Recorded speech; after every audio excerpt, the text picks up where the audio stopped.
LGBTQ people attacking other LGBTQ people is probably coming out of feeling bullied, othered, traumatized, not wanting to upset dad, not wanting other people like us to confuse the straights. Hey everybody, I'm Brad Polumbo, and welcome back to the Damage Control Podcast, where we are reclaiming the LGBT community from the crazy people who've taken it over. If you're new here, please do consider subscribing and sticking around, and don't forget to hit that like button and comment with your thoughts if you're watching us on YouTube. Today, we're talking about a woke activist organization actively erasing gay people, a left-wing streamer's controversial comments on trans athletes, and as always, I'll react to some unhinged TikToks from the alphabet people. Now buckle up and let's get into it. So up first, we've got to turn to our friends over at GLAAD, which for folks, if you don't know, GLAAD is a major LGBT rights activist organization in the US.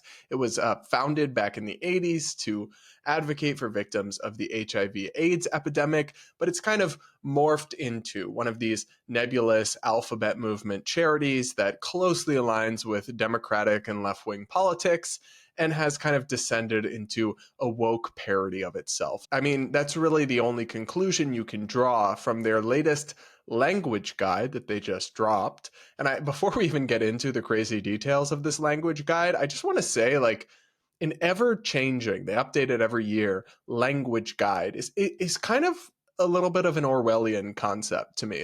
I don't really think we need a language guide that's constantly changing to tell us what words are problematic and what the new acceptable terminology is. I mean, let me know what you think, but that seems unnecessary and a little bit creepy to me. Anyway, GLAAD puts out these language guides every year, and it's just been noticed and reported on that their latest one labels the term homosexual as outdated, derogatory, and offensive. It recommends using gay or lesbian instead, but even that is potentially problematic now. They do offer up an alternative, which is, quote, same gender loving. Doesn't exactly roll off the tongue smoothly there, does it? In the passage suggesting this alternative, GLAAD actually claims that same gender loving is an Afrocentric alternative to what are considered Eurocentric or white identities like gay and lesbian. Huh?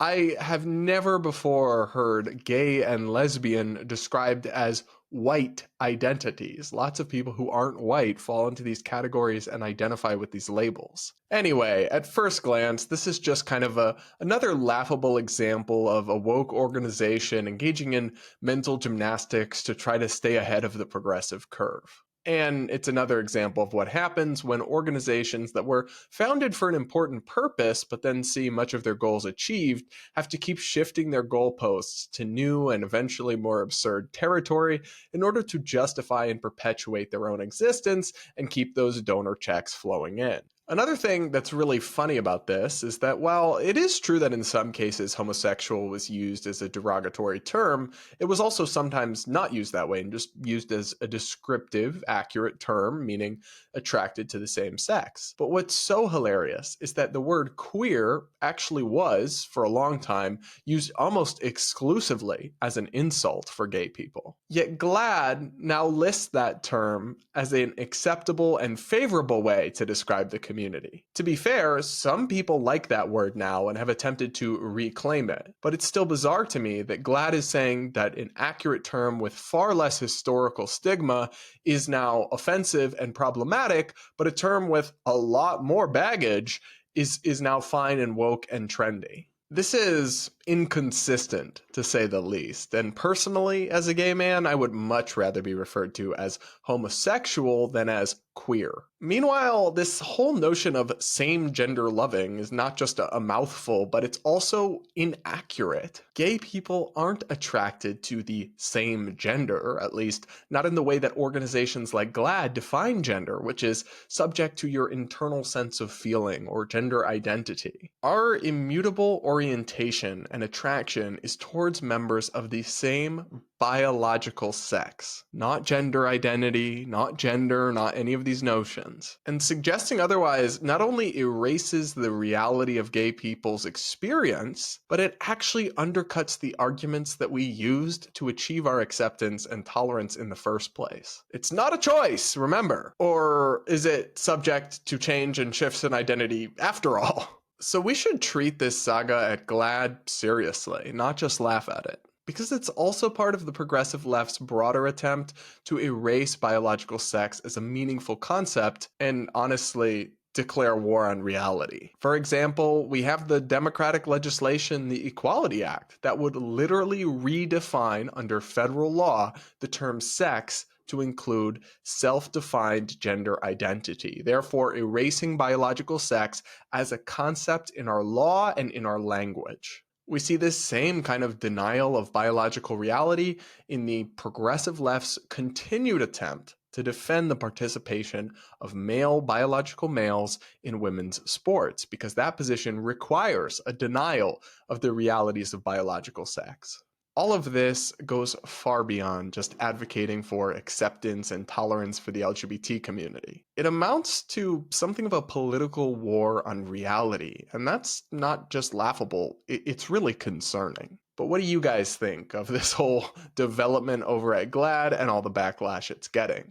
Let me know in the comments if you're watching on YouTube. I'll be sure to check it out and see what you guys had to say. Up next, the left-wing streamer Hasan Piker is out with a new defense of allowing transgender women who are born biologically male to compete in women's sports, and boy, it's a doozy. I don't think that biological men should play women's sports. Okay, well, here's the thing. Just like what you just said about third trimester abortions. Oh, here we go. Just exactly the same principle exists for the concept of like biological men playing in women's sports. What do you mean by that? It's not a thing, or it's incredibly rare? No, not only is it incredibly rare, but also beyond that, it is simply designed as a talking point that is divisive, because the conservative movement's overarching goal is to erase trans people from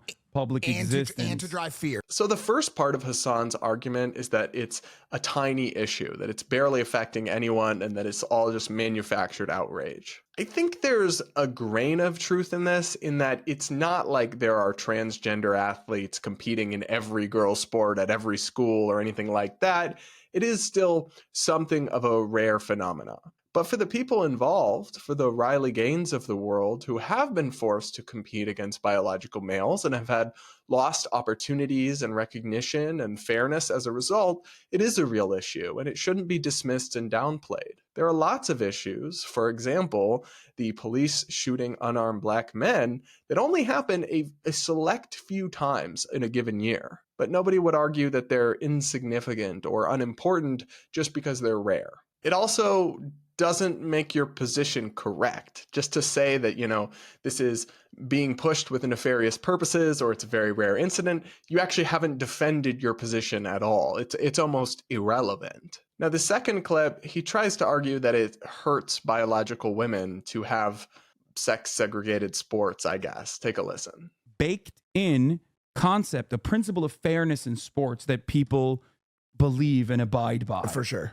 So they realized, if you want to be anti-trans, you have to pair that up with an area, with a narrative of fairness. Trans people participating in sports is unfair because trans women are actually stronger than cis women, what you called biological women. And trans people are actually indecently trying to maliciously enter the arena of sports. I don't think that's the case. No. I know you're not saying that, but I'm just saying I don't agree. I don't agree. Yeah, I don't agree with that. That's how they presented it. I think they're just trying to fit into the. Yeah. Go ahead. Sorry. And here's the thing. That was a phenomenally successful narrative, because if you look at the actual approval ratings of such an marginal, such an incomprehensible thing that no one should ever even think about beyond unless you were constantly prodded to think about it, you would never think about it. This issue basically was hammered in to the public consciousness as a deliberate mechanism to write anti-trans bills, which were very damaging, not only to the small, like 2 or 3 trans students that were like participating in athletic competitions in some states like Kansas. There was literally 4 trans girls that were participating in competition. Let me just go. Sorry. It was the bill was dangerous. But beyond that, it actually harmed in places like Ohio cis women, because they implemented, how are you going to figure out who's trans and who's not? They literally started saying that they were going to push for bills like penis inspection day. It sounds like a joke, but you have a Republican Party that was now pushing for bills to say if a parent in the opposing team decides that like there might be suspicion that there's a trans girl playing on the opposing team, then someone has to come in and check that if they're trans or not. Ridiculous. But this is a really bizarre argument to me because it seems to rest on the fact that schools or athletic competitions don't know which students are transgender and which students are not, which is just not true. Like, of course, I have no idea if that's actually a thing. And if it is, I don't support that specific instance or bill. But there's no need for genital inspections in any case. And that's not something that's inherently tied up with the position of supporting sex segregation in sports. Schools and administrators do know which students are transgender and which ones are not. They can request and consult basic documents like birth certificates. And I really don't think that parents and students would lie of transgender students would actually try to pull over a fast one or anything like that. I can't imagine them doing that. So to say that because it would have to be enforced somehow, it must hurt biological women doesn't make a lot of sense to me. I think letting people like Leah Thomas compete in collegiate swimming hurts biological women because, I mean, Riley Gaines literally was tied with Thomas and then wasn't allowed to be on the podium and in the picture holding the trophy. They had Leah hold it instead. And I've covered on this show before instances where biological women have been injured and hurt in girls' sports by biologically male competitors who are stronger, and it's a really large imbalance. You can try to stake out a position defending transgender women in sports, but it just feels gaslighty for somebody who's supposed to be like one of the most influential and notable voices on the left to tell us that it's actually bad for biological women to have sex segregated sports. The math isn't mathing for me, babe. All right, everybody, let me know what you think of those stories we've talked about so far in the comments section. And now it's time for everybody's favorite part of the podcast. Everybody except me, that is, because I die a little inside and lose brain cells. But it's time for everybody's favorite part of the podcast, where I react to mind-numbingly dumb TikToks from the alphabet people. Up first, this teacher has a non-binary alpaca that they use to teach kids, I guess. Hey y'all, let me introduce you to our non-binary alpaca. The kids voted on a gender-neutral name, Alex, for them. Alex was there to help me during the really quiet moments when nobody would talk during virtual learning. Yes, they were so quiet! But then I also took it as an opportunity to teach my students about how to respect people's pronouns. Did Alex ever get misgendered? Yes. But then it opened up some teachable moments about what to do when that would happen. For example, hey Mr. Vung, did he just wake up from his nap? Oh, do you mean did they wake up from their nap? Yeah, they just did. I would apologize quickly, make the correction, and move on. I started off modeling how to correct somebody, and then afterwards my students would correct each other whenever somebody would misgender Alex here. Representation in the classroom matters. My kids were 5th graders, and they still got a kick out of Alex. Oh yes, and here's Alex's friend, Lincoln the Llama, who goes by pronouns he, him. At first, my students thought that he had very feminine features, so they thought that he was a girl. And this is why we should never assume somebody's gender just based on what they look like. Alright, Lincoln, say something. Hello. My students were really surprised how low his voice sounded. Don't assume. What the f***? There's so many things about this. I don't know what to say. For one, the llama voice at the beginning that he randomly did had me shook. I felt unsafe. So many problems with it. Why are you using stuffed animals with 5th graders? This isn't pre-K. When I saw the stuffed animals, I was like, oh, he must be teaching really young kids. Guess not. Guess he's just into stuffed animals, I guess. And actually, babe, it's perfectly fine to assume someone's gender based on how they look, because 99.9% of the time, you will be correct. And in the rare occasion you're not, you should be respectful, you should be polite or whatever, but we don't all have to stop making basic assumptions that facilitate conversations because of extreme statistical minorities. Like that's just unreasonable and obnoxious. More importantly, whether you're doing it with stuffed animals or with anything else, you shouldn't be using your position of power and authority as a teacher to push gender ideology on kids who are impressionable, who have mush brains, right? Who can be very easily influenced. Non-binary isn't a real or legitimate or coherent concept. So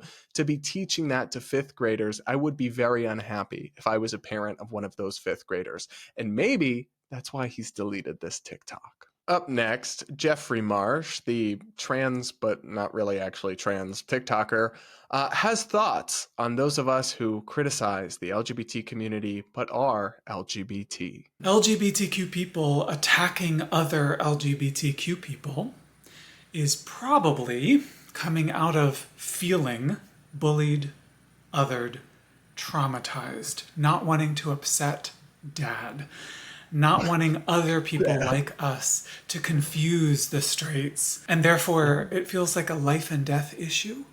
Like your dad not being able to understand you and being violent with you, maybe. Or society not getting you. Society not getting us and that putting your safety at risk. I understand all those feelings. I've felt all those feelings. Oh, by the way, it's still wrong to tell other trans people how to express. So before I go in on this video, I will just say that some people make very extreme accusations against Jeffrey that aren't necessarily substantiated by facts. And I'm sure that Jeffrey gets a lot of like death threats and harassment and that kind of attacks. And I denounce that. I ask you guys to please never treat anybody who I react to in that way. It's really never okay. And it never helps our cause in any way. So if that was all that Jeffrey meant by attacks in this video, I mean, I guess I wouldn't have that much to disagree with. But, you know, Jeffrey referenced Blair White, my friend, who criticizes Jeffrey and other extreme trans radicals. And I think what Jeffrey really means is criticism is included in attacks. And no, babe, we're not just criticizing you because we have daddy issues or whatever. We're criticizing you because you say and do crazy stuff that brings the whole community down, gives us a bad name, and like I've covered on this show, is leading to a small but significant decrease in acceptance for the community. And here's the thing, if you don't want us to tell you how to express, well, detach yourselves, right? Like if the T can separate from the LGBT, then you go do whatever you want and I won't have anything to say about it. But as long as you're attached to my acceptance and this broader community or category that I'm unfortunately immutably stuck with and a part of, yeah, I'm going to have something to say when y'all say and do crazy stuff that gives us all a bad name and affects acceptance for all of us in the world out there and in the community. It doesn't make anybody self-hating or mean they have trauma or anything like that they criticize you harshly. It might just mean that you're saying and doing a lot of things that are worthy of criticism. Jeffrey. Up next, what the hell is a woman plus? Hi, I'm Davey, and this is Maxine, and we have been driving with Lyft for over 6 years. Now, Maxine and I are getting ready to go out driving tonight, but we're going to try something new for the first time in those 6 years. We're going to turn on the Women Plus Connect feature. Women Plus Connect is a feature that matches women and non-binary drivers with more women and non-binary riders. Women Plus Connect gives women and non-binary drivers the option to turn on a preference that will prioritize matches with other nearby women and non-binary riders. Women Plus Connect first launched in September of last year in select early access cities, but now they're expanding it nationwide. I'm so excited. This feature offers more control over the driving experience for women and non-binary people, allowing them to feel more confident in the car. All right, time to get driving. So first, I respect anybody who works hard, and that's valid work, so good for you. Doing that for 6-7 years, whatever you said, honestly, I respect that. I'm sure it's long hours, can be tough, but I'm sure you had somebody throw up in your car at some point. So kudos to you for being a Lyft driver and putting up with people. Now that said, the fuck is a woman plus? That is the first question I have about this feature. And my criticism here is mostly for Lyft and for this policy, not for this individual. My first thought is like, how is this legal? Because driving for Lyft is an employment opportunity, right? And each gig or ride that you get is money in your pocket. It's a gig that they're providing you with. And now they're saying they're going to block men from being eligible for some jobs and opportunities. That seems to me like it would violate civil rights law, but maybe I'm missing something. I don't know. I can understand the impulse behind it, right? Because women do face a risk of violence from men. So I can understand why a woman would be more comfortable with a female Lyft driver, for example. But then that brings us to the other piece of this puzzle that doesn't make much sense. If it's women plus, which again, the is a woman plus, but if it's women and non-binary people, and non-binary, like they say it's just a feeling, just a vibe, just an aesthetic. It's just, you don't have to do anything to yourself or present a certain way. You can be a full-grown man with a beard, not present anything differently, and just say, I'm non-binary. Then doesn't that defeat the whole point of making sure that women have drivers they're comfortable with that aren't male, and there isn't that same statistical risk of violence? Because literally anyone can be a woman plus then if they just say they are and it's just a vibe. The whole thing is incoherent and possibly illegal, and I just found it very bizarre.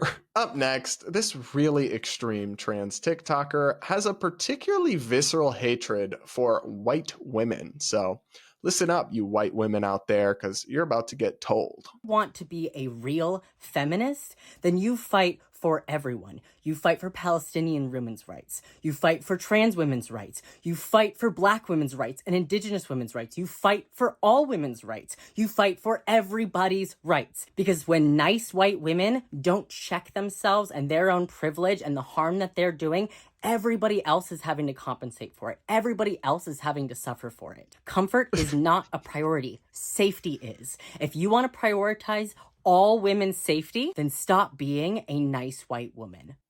So not to get geopolitical on y'all, because I don't want to alienate people, like I'm not saying one thing or the other, but it was interesting to me that this person said you fight for the rights of Palestinian women, but not Israeli women, who, let's just say, have had their rights violated as well. More importantly, this person seems to have some bizarre vendetta against white women. I'm not really sure what's going on there, but it's just strange to me that in progressive online circles, it's somehow okay to speak about entire demographic groups of people like this, because again, I've said this before, but like y'all sound like the woke KKK. Just letting you know that, babe. That's what you sound like. More importantly, this kind of just misses the point that real life is complicated. It's messy, and sometimes we have something called competing rights, where we have one group's rights clashing with another group's rights. So there are some cases where transgender rights, as this person sees it, conflict with women's rights. And so to just say a feminist has to support all women's rights and transgender rights, it's like missing the point. That sometimes you do have to make choices. You have to make trade-offs. The athletics one is a great example. You have trans people's right, which I'm not sure it is a right, but let's just say it is, because they say it is, to compete in the sport bracket of their choosing, paired with women's right to fairness and equal access and safety in sports. You can't support both rights at the same time. You do have to choose. And making that choice doesn't make you an evil person or a nice white woman, God forbid. When I see videos like this, I always remember that funny clip from Modern Family where Cam is like, Who hurt you? Up next, get ready for a lecture from another TikTok activist. Okay, I need someone to help me out here. I'm really trying to understand this thought process. So, let me get this straight. You all don't want transgender women playing against cisgender women in sports because... Yes. Not fair. It's an unfair advantage. They have too much testosterone in their body. Okay. But on the flip side, you don't want trans children like starting HRT or starting hormone blockers too soon. Yes. They can't consent. So yeah, I guess it's contradictory. So I'm trying to understand that. Yeah. Just kidding. It's a joke because no one could make me understand that because it literally doesn't make sense. So at the end of the day, what it boils down to is you're transphobic. You don't see trans women as real women, because if you did, you wouldn't even be saying that trans woman beat that cis woman. You would just be saying that woman beat that woman. Okay. She was born with an unfair advantage. Okay, I'm sorry. Like, some people are born with more testosterone in their body. Yao Ming is like 8 feet tall. That's an unfair advantage. And he was born that way, just like a trans woman is born that way. So there's a lot to unpack there. One, I always find this bizarre when they say this, like, well, a trans woman is just a woman, so a woman is just a woman. Like, are you trying to claim that a woman and a trans woman are the same thing? Because nobody's buying that, babe. Trans woman is a perfectly legitimate concept to exist, but it exists as a different concept than a woman. And if you try to just completely conflate the two, I mean, it's just not reality, so nobody's going to buy it. I'm sorry. And I actually do get the point that this person is saying, that, like, if we're concerned about biologically male athletes having an unfair advantage if they transition and they want to play in women's sports, then we should allow people to transition as minors, and then they avoid that puberty that they would give them that advantage, and then there's no problem. There are some problems with this logic, though.